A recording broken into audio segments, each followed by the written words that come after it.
ሰላምና ጤና በያላችሁበት ይድረሳችሁ ውድን የተከበራችሁ ቤተሰቦቻችን እንደምን አላችሁልን? ከሁለተኛው የዩቲዩብ ቻናላችን አዲስ ስፖርት ልዩ ለዕለተ አርብ የምሳ ሰዓት የስፖርት የመረጃ ሰዓታችን በድጋሚ ተገናኘን። ስለምታደምጡን ስለምትከታተሉን ቆይታችሁም ከኛ ጋር ስለሆነ እጅጉን ከልብ አድርገን ነው የምናመሰግነው። የዛሬ ፕሮግራማችንን እስከ ፕሮግራማችን ፍጻሜ አብራችሁኝ እንድትቆዩ በአክብሮት ጋብዛለሁ። ፏድ ባህሩ ከመላው የስቱዲዮ ባለሙያዎች ጋር በመሆን የዛሬውን ፕሮግራም እየመራው ከእናንተ ጋር ቆይታን የማደርግ ይሆናል። እንደተለመደው የዝውውር ጉዳዮችን በተለይ ትልልቆቹን የአውሮፓ ክለቦች የተመለከቱ ሰፋ ያሉ የዝውውር ጉዳዮችን ዛሬ እያነሳሳን ቆይታን እናደርጋለን ከእናንተ ጋር። እናንተም እስከ ፕሮግራማችን ፍጻሜ ቪዲዮአችንን ላይክ እያደረጋችሁ ለዚህ ቻናልም አዲስ የሆናችሁ ሰብስክራይብ እያደረጋችሁ ቆይታችሁን ከኛ ጋር እንድታደርጉ ነው በአክብሮት የምንጋብዛችሁ። ከመሸጋገሪያ በኋላ በድጋሚ ተመልሰን እንገናኛለን። አብራችሁኝ ቆዩ።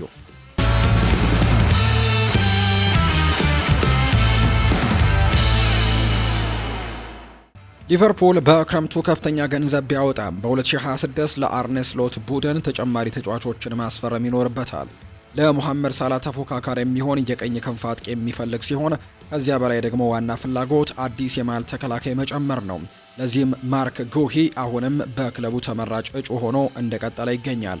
ሊቨርፑል በክረምቱ የተጫዋቾች የዝውውር መስኮት ማርክ ጉሂን ሊያስፈርም ተቃርቦ የነበረ ቢሆንም ነገር ግን ክሪስታል ፓላሶች ምትክ ተጫዋች ማግኘት ባለመቻላቸው ምክንያት በስተመጨረሻም ዝውውሩን ሰርዞታል። ይህ ማለት ደግሞ እንግሊዛዊው የእንግሊዝ ብሔራዊ ቡድን ተጫዋች የሆነው የውድድር ዘመኑ ሲያልቅም በነፃ ዝውውር ወይም ፍሪ ኤጀንት ሴልኸርስት ፓርክን ለቆ እንደሚሄድ እርግጥ ነው። ይህም ደግሞ በአንፊልድ ላሉት ሰዎችም መልካም ዜና ይመስላል። ሆኖም ግን ሪያል ማድሪድ እንዲሁ ማርክ ጉሂን ለማስፈረም በሚደረገው ፉክክር ውስጥም እጁ እንዳለበት ይነገራል። እንደ ኪት ዋይንስ ዘገባ ከሆነ በፉትቦል ኢንሳይደር በኩል ተጫዋቹ ወደ መርሲሳይድ መምጣትም እንደሚመርጥ ቢነገርም ሊቨርፑል በዚህ ጉዳይ ላይ መጨነቅ ግን የለበትም። ዋይንስ እንግዲህ ሲናገርም ከገባኝ ነገር እሱ ወደ ሊቨርፑል መሄድ ነው የሚፈልገው፣ ነገር ግን ለሱ ትልቅ ፉክክር ይኖራል። በጥር ወርም ተፈላጊ ተጫዋች ይሆናል። ሊቨርፑል ፍላጎቱን አስተካክልና እንወስዳለን እያለ ይመስላል። ከዝውውሩ የሚወጡም አይመስለኝም ሲል ነው የተናገረው። አሁንም እሱ ላይ ፍላጎት አላቸውና አሁንም ጉዳት ቢደርስበትም ጥራት ያለው ተጫዋች እንደሆነ ጭምር ያምናሉና ይህንን ተጫዋች ማስፈረም ይፈልጋሉ ሊቨርፑሎች። ሪያል ማድሪድ ከፉክክሩ ሙሉ በሙሉ ወጥቷል ብዬም አላስብም። አሁንም ትልቅ ፍላጎት እንዳላቸው እየተመለከትኩኝ ነው። ማርክ ጉሂን በተመለከተ ባለው ሁኔታ በቀጣይ ወራት ውስጥም ተባብሶ ሊሄድ ይችላል። በርካታ የአውሮፓ ከፍተኛ ክለቦችም ክሪስታል ፓላስን ከለቀቀ በኋላ እሱን ለማስፈረም ፍላጎት እንዳላቸው ተዘግቧል። ሊቨርፑል በፉክክር ውስጥም ይገኛል።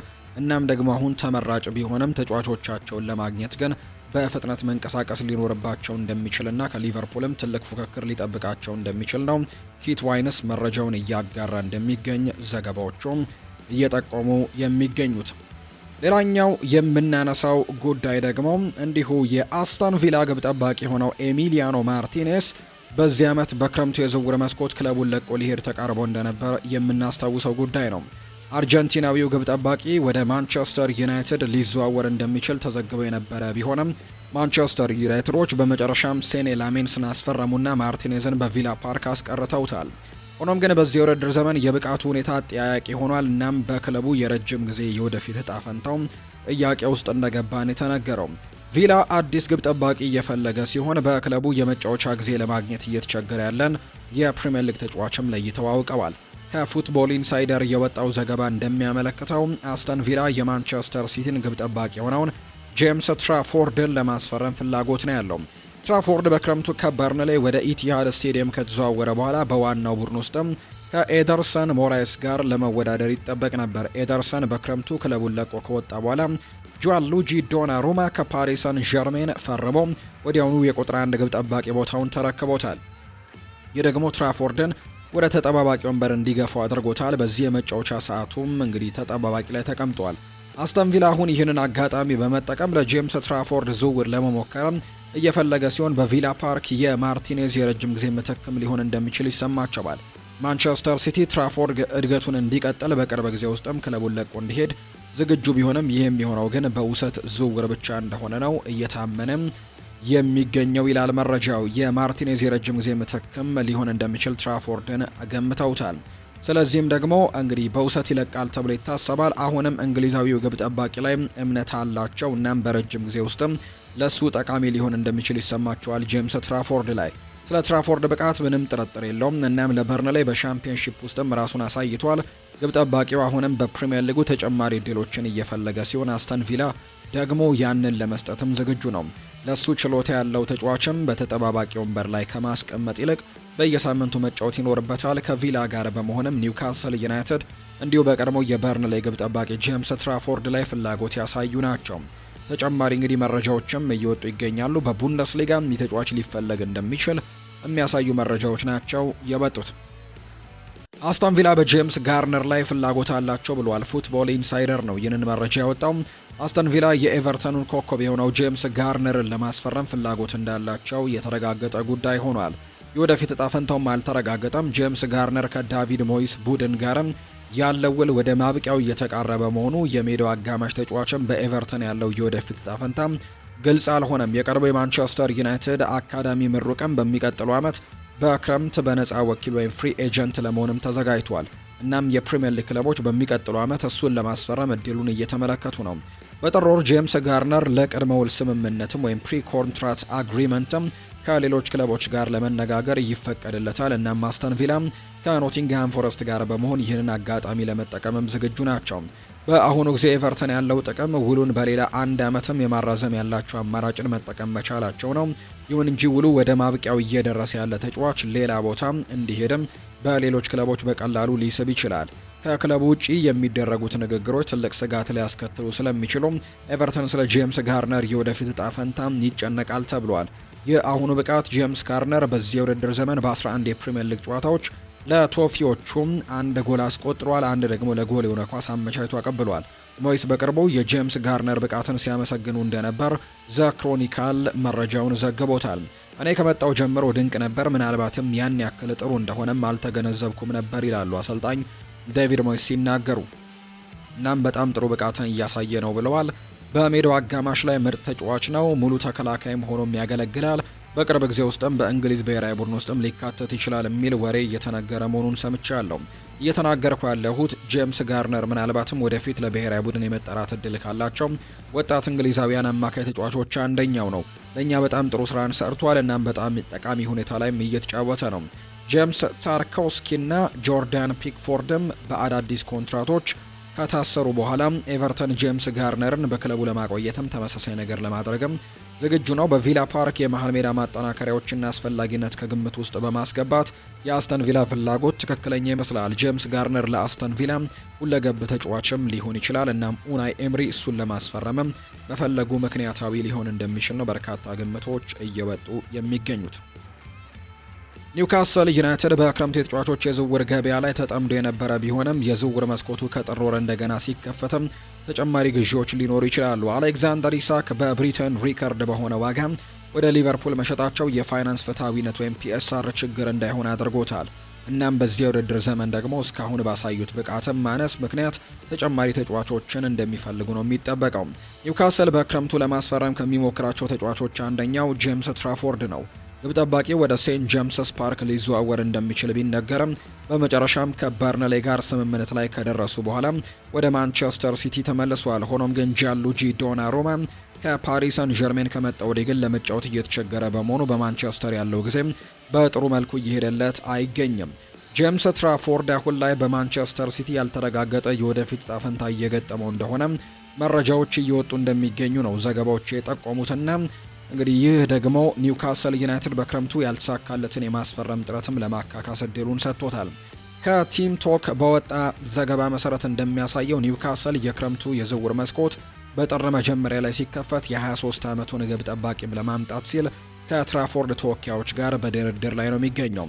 ከቶትንሃም እና ከዌስትሃም ካሉ ክለቦችም ፍላጎት ቢኖርም ግብ ጠባቂው የኤዲሃው ቡድንን ለመቀላቀልም እንደሚመርጥ ነው የሚታመነው።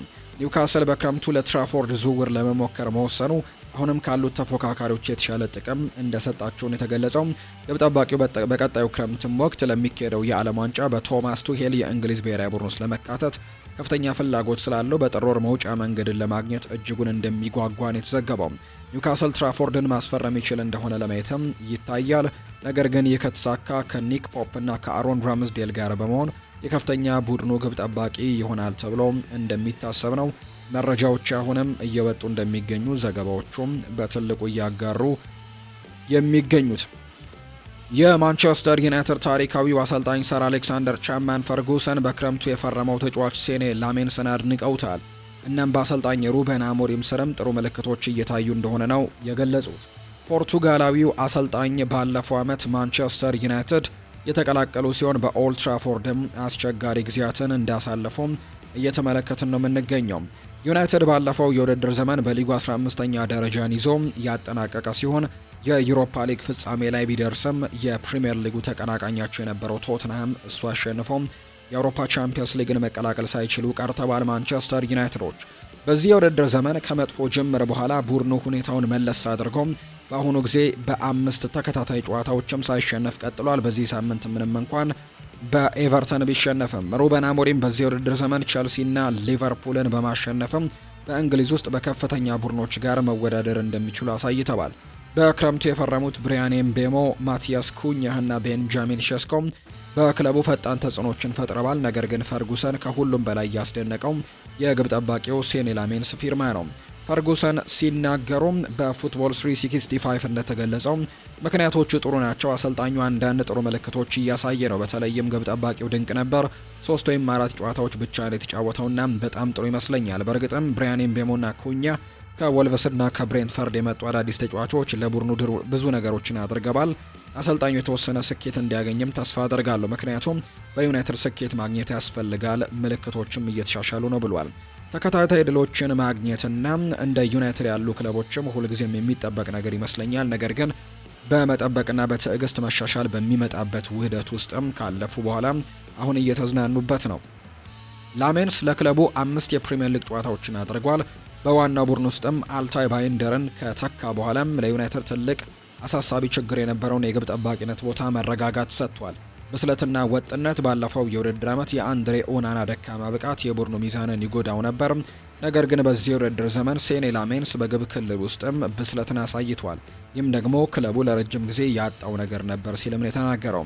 ላሜንስ ከስልጣንና ከወጥነት ለማሳየትም ዩናይትድ በኦናና ላይ ያጣ የነበረውን ነገር አሳይቷል። ግብ ጠባቂው ቡድኑን በሚገነባበት ጥሩ መሰረትም ሰጥቷቸዋል። እናም ሩበን አሞሪም በሚቀጥለው ዓመት የመሃል ሜዳ ማጠናከሪያዎችን ለማምጣት እቅድ አለው። የማንቸስተር ዩናይትድ ኮከብ በኦልድ ትራፎርድም ያለው የወደፊት እጣ ፈንታ በደሞዝ ፍላጎቱ እንደሚወሰን ነው እየተገለጸ የሚገኘው። ሌላኛው የምናነሳው ጉዳይ ማንቸስተር ዩናይትድ እስካሁን ባለው የውድድር ዘመን ጥሩና መጥፎ ጊዜያትን እያሳለፈ ሲሆን ወጥነት ለማግኘት ሲልም በጥር የዝውውር መስኮት 1 ወይም 2 ተጫዋቾችን ለማስፈረም እየፈለገ ነው። አማካይ ስፍራ ላይ ትኩረት ከተሰጣቸው ቦታዎች አንደኛው ሲሆን ክለቡ ከሚፈልጋቸው ኢላማዎች መካከል ኮነር ጋላገርም ይገኝበታል ተብሏል። ኮነር ጋላገር ባለፉት ጥቂት ወራት ውስጥም እንዲሁ በአትሌቲኮ ማድሪድ ብዙም ተሰሚነት ለማግኘት ሲታገል የቆየ ነው። እንዲሁም በሚቀጥለው ክረምትም የሚካሄደው የዓለም ዋንጫ በመኖሩ በቶማስ ቱሄል ቡድን ውስጥም የመመረጥ ጥሩ ዕድል እንዲኖረው በቋሚነት መጫወት ይኖርበታል። ይህ እንዲከሰት ደግሞ ወደ ማንቸስተር ዩናይትድ መዘዋወር ለሁሉም ወገኖች የተሻለው መፍትሄ ሊሆን ይችላል። በዩናይትድ ዲስትሪክት መሰረትም የቀድሞ የማንቸስተር ዩናይትድ ተጫዋች ፖል ፓርከር የዝውውር መስኮቱ በጥር ሲከፈት ጋላገር ሊፈርም የሚገባው ተስማሚ ተጫዋች መሆኑንም በግልጽ ተናግሯል። ይህንን መቸኮል አይቻልም ብዬ አስባለሁ። ዝም ብሎ ብዙ ተጫዋቾችን መውሰድም አይቻልም። ነገሮች በቀስታ ወደፊት በማስኬድም የምትፈልግ ከሆነ አንድ ነገርም ማድረግ ከፈለክ የምትገነባበት የመጨረሻ ግብ ሊኖር ይገባል። በዚያ በውሰት የሚመጣ ሰው ላይም ለመገንባት ትፈልጋለህ ወይም በጥሩ የሚጫወት የውሰት ተጫዋችም ታገኛለህ። ያንን አይነት ብቃት ደግሞ ያለው ተጫዋችም ታስገባለህ፣ እንዲረጋጋ ታደርገዋለህ። ስለዚህም ደግሞ ኮነር ትክክለኛው ነው። እኔ እንደማስበው የሚያስፈልጋቸው ተጫዋቾች እሱ ብቻ ነው ብዬ እንግዲህ አላስብም። ብዙ የሚጫወት ብዙ ጊዜ የማይጎዳና ለመጫወት ፈቃደኛ የሆነ ተጫዋችም ያስፈልጋል። ፓላስና ቼልሲ እያለ ብዙ ጊዜ አይቼዋለሁ። እናም በየጊዜው እንግዲህ ሲጠቀሙበትም ተመልክቻለሁ። ልጁ የእግር ኳስ ጨዋታዎችን መጫወት ይፈልጋል። ካልተጫወተ ጥሩ ምክንያት አለው። ትንሽ ተጎድቶ እንኳን ቢሆን እግር ኳስን መጫወት ነው የሚፈልገው። እናም ወደ ማንቸስተር ዩናይትድ ከመጣ ደግሞ በጥሩ ነገሮችን ማሳየት እንደሚችል አምናለሁ። ማንቸስተር ዩናይትድ በጥር ለኮነር ጋላገር ይንቀሳቀስ እንደሆነ ለማየት የሚጠበቅ ቢሆንም ቢፈርም ግን ለሩበን አሞሪም ቡድን እጅግ በጣም ጥሩ ተጨማሪ መሆኑ አይቀርም ሲልም ጭምር ነው የመረጃው ምንጭ እየተናገረም የሚገኘው።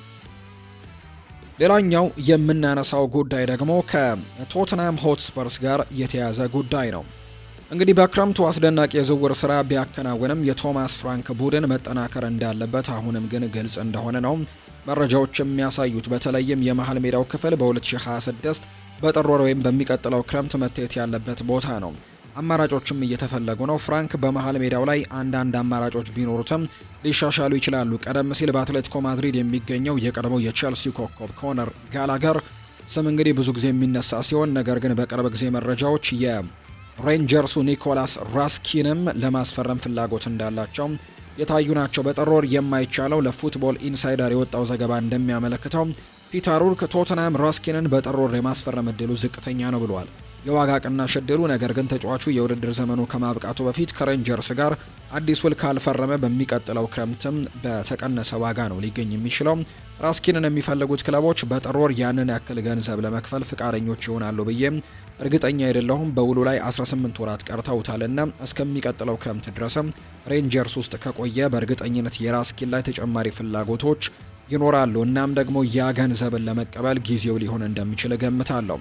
አዲሱን ለመፈረም ከፈለገም ለሌላ ዝውውርም በሩን ሊከፍት ይችላል። ተጫዋቹ በበኩሉም ወደፊት ለመሄድና ወደ ከፍተኛ ደረጃ በመጫወትም በቤልጅየም ብሔራዊ ቡድን ውስጥም ቦታውን ለማስጠበቅ ፍላጎት ይኖረዋል ብዬ እርግጠኛ ነኝ። ሬንጀርስ በጥርና በሚቀጥለው ክረምትም ራስኪን ላይ ተጨማሪ ፍላጎቶችን እንደሚጠብቅ ይገመታል ሲልም ጭምር ነው የተናገረውናም የዝውውር ዋጋው እየጨመረ እንዲሄድም ተስፋ ያደርጋሉ። ቶተንሃሞች ለራስኪን ዝውውር ይንቀሳቀሱ እንደሆነ ለማየትም ይታያል። ነገር ግን ርካሽ በሆነ ዋጋ የሚገኝ ከሆነ ለማስፈረም የበለጠ እድል ይኖራቸዋል ሲልም ጭምር ነው ሀሳቡን እየሰጠም የሚገኘው። ማንቸስተር ዩናይትድ ሩበን አሞሪም ቡድኑን እንደገና ሲገነባ ሊያስፈርማቸው የሚፈልጉ ሁለት ዋና ኢላማዎችን ለይቷል። ማንቸስተር ዩናይትድ በክረምቱ የዝውውር መስኮት በአጥቂ ተጫዋቾች ላይ ከፍተኛ ኢንቨስትመንትን አድርጓል። ማቲያስ ኩኛ፣ ብሪያን ኤምቤሞና ቤንጃሚን ሼስኮ መፈረምም የዘንድሮ የማጥቃት እንቅስቃሴያቸውን አዲስ መልክን ሰጥቷቸዋል። ራስመስ ሆይለንድ ከሄደና ጆሹዋ ዘርክዚ ደረጃው ዝቅ ከተደረገ በኋላ ማንቸስተር ዩናይትዶች ባለፈው የውድድር ዘመን የጠፋባቸውን ቅልጥፍናና ግብ የማስቆጠር ወደ አጥቂነታቸውም ጨምረዋል። አሰልጣኝ ሩበን አሞሪም በሚመሩት አመራር ስር ያለው የቡድን ግንባታ መቀጠሉ አይቀሬ እንደሆነ ነው የተመለከት ነው። ምክንያቱም ቡድኑ አሁንም በተለይም በአማካይ ስፍራ ተጨማሪ ማጠናከሪያዎች እንደሚያስፈልገው በግልጽ ይታያል። ማንቸስተር ዩናይትድ ይህንን ችግር በክረምቱ የዝውውር መስኮት ለመፍታትም ሞክረው ነበር። ከብራይተን ካርሎስ ባሌማን የማስፈረም ፍላጎታቸው በግልጽ ቢያሳውቁም በዋጋው ምክንያት አዲስ አማካይ ለማስፈረም ግን ለመጠበቅ ወስነዋል። ይህም በሚቀጥለው ዓመት ሊቀየር ይችላል። ማንቸስተር ዩናይትድ ለቀጣዩ ዓመትም ሊያስፈርማቸው የሚፈልጋቸው ሁለት ዋና ኢላማዎችን ለይቷል። እናም ሁለቱም አማካዮች እንደሆኑ ነው የተነገረው። በዴይሊ ስታር ዘገባ መሰረት ማንቸስተር ዩናይትድ የኖቲንግሃም ፎረስቱን አማካይ ኤሊዮት አንደርሰንን በዝውውር ዝርዝሩ አናት ላይ አስቀምጦታል። ኤሊዮት አንደርሰን በእንግሊዝ ውስጥም ባሉ አንዳንድ ከፍተኛ ክለቦች ላይ አስደናቂ አፈጻጸምን ያሳየ ሲሆን እንደ ተከላካይ አማካኝም ሆነ እንደ አጥቂ አማካይ መጫወት መቻሉ ደግሞ ዩናይትድን ያስደነቀ ነገር ነው። ለኖቲንግሃም ፎረስትም ያሳየው አስደናቂ ብቃት በእንግሊዝ ብሔራዊ ቡድን ውስጥም ቦታ እንዲያገኝም አድርጎታል የተባለው እንግዲህ ኤሊዮት አንደርሰን በአሁኑ ወቅት በሚቀጥለው ዓመትም በቶማስ ቱሄል ስር በሚካሄደው የእንግሊዝ የዓለም ዋንጫ ቡድን ውስጥም አካል ይሆናል ተብሎ ይጠበቃል። በዩናይትድ የዝውውር ፍላጎት ውስጥም ያለው ሌላኛው ስም ካርሎስ ባሌባ ነው። ምንም እንኳን ብራይተን በዚህ ዓመት ለመሸጥ ከባድ አቋምን ቢይዝም የቀረበው ዋጋ ግን ትክክል ከሆነና ተጫዋቹ ከክለቡ ለመልቀቅ ከጣረ ለመሸጥ ሊገደዱ እንደሚችሉ ነው የተናገረው። ካሴሜሮ በውል ሁኔታው ምክንያት ከኦልትራፎርድም ያለው የወደፊት ሁኔታ እርግጠኛ ባለመሆኑ ዩናይትድ በመሃል ሜዳው ላይ ክለቡን በመከላከልም ሆነ ወደፊት በመሄድም ሊረዱት የሚችሉ ማጠናከሪያዎችን እየፈለገ ነው።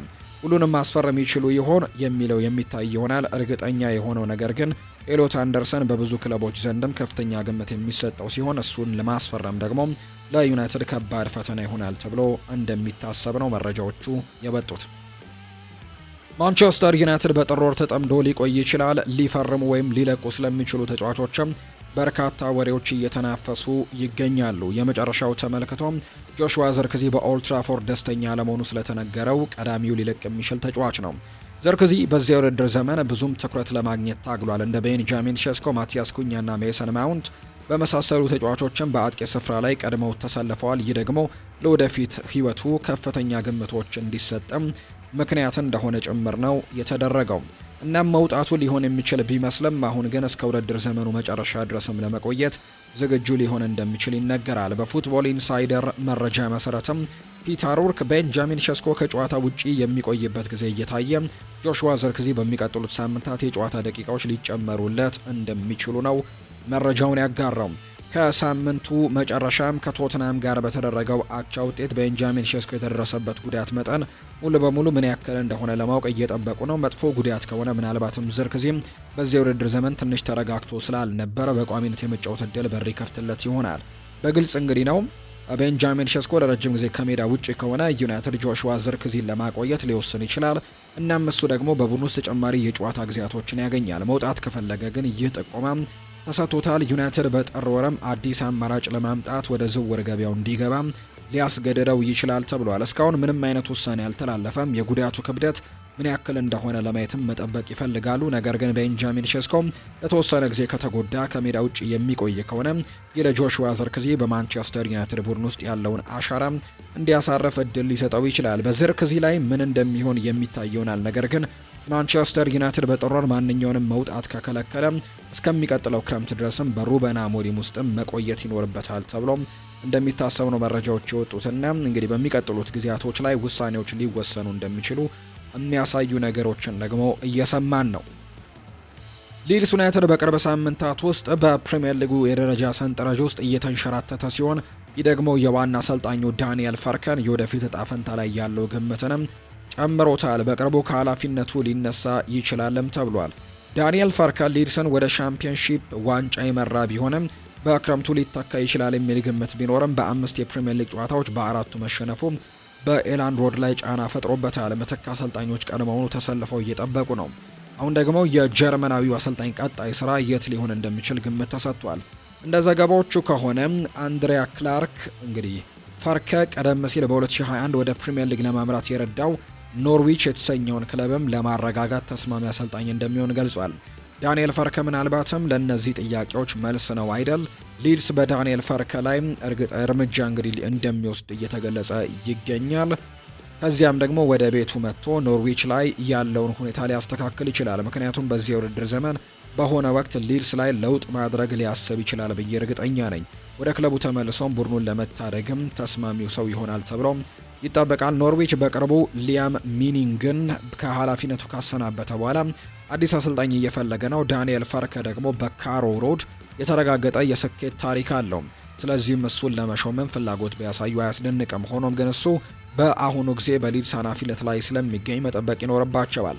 ዳንኤል ፈርከ በሊድስ አሰልጣኝነት ይቀጥላል ወይስ አይቀጥልም የሚለውን ለመወሰን በሚቀጥሉት ጥቂት ሳምንታት ወሳኝ ይሆናሉ። ከዓለም አቀፍ ረፍት በኋላ አስተን ቪላን እንዲህ ወደ ኤላን ሮድ ሄደው ገጥመዋል። ድል ማግኘትም አልቻሉም። በቀጣይም ደግሞ ትልልቅ የሚባሉ ጨዋታዎች ከፊታቸው እንደሚጠብቃቸው ነው የሚያሳዩ መረጃዎች እየወጡ የሚገኙት። ከቲም ቶክ በወጣው ዘገባ እንደሚያመለክተው ከዌስትሃም ዩናይትድ አጥቂ ኒኮላ ፉልክሩግ ወደ ሌላ የፕሪሚየር ሊግ ክለብም የመዞር ፍላጎት የለውም። ጀርመናዊው አጥቂ ባለፈው የውድድር ዓመትም ወይም ባለፈው ዓመትም በክረምቱ የዝውውር መስኮት በ27 ሚሊዮን ፓውንድ ክፍያ ለዌስትሃም ዩናይትዶች ቢቀላቀልም ወደ ፕሪሚየር ሊግ ያደረገው ዝውውር ግን እሱ የጠበቀው መንገድ ላይ አልሄደለትም። የ32 ዓመቱ አጥቂ ለክለቡ 27 ጊዜ የተሰለፈ ቢሆንም ያስቆጠረው 3 ጎሎችን ብቻ ነው። ለመልቀቅም ፍቃድ ተሰጥቶታል። ፉልክሩግ በክለቡ ያሳለፈው ጊዜ አጥጋቢ ባለመሆኑ በጥር የዝውውር መስኮት ክለቡን ለቆ እንዲወጣም ዌስትሃም አረንጓዴ መብራት እንደሰጠው ነው የተገለጸው። የቀድሞው የቦሩሲያ ዶርትመንድ አጥቂ ከፕሪሚየር ሊጉ ለመውጣትም መወሰኑ ተገልጿል። አጥቂው ከፉላም ጋር ስሙ ቢነሳም በሚቀጥለው ዓመት ከዌስትሃም የሚለይ ከሆነ እነርሱም ሆነ ሌላኛው ማንኛውም የፕሪሚየር ሊግ ክለብም ላለመቀላቀል ወስኗል።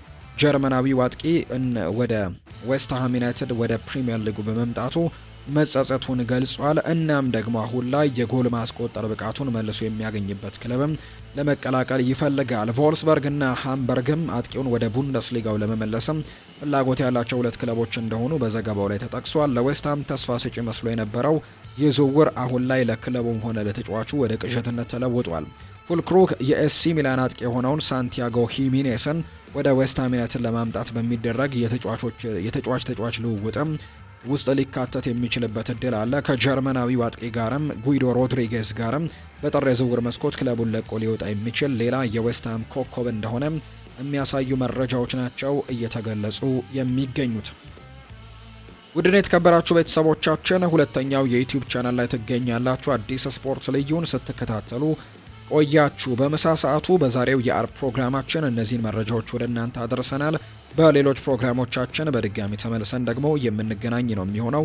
ለዛሬ ግን ስላደመጣችሁኝ፣ ስለተከታተላችሁኝ ቆይታችሁ በሙሉ ከኛ ጋር ስለነበር ከልብ አድርጌ አመሰግናችኋለሁ። መልካም ጊዜ እንዲሆንላችሁ ነው በአክብሮት የምመኘው።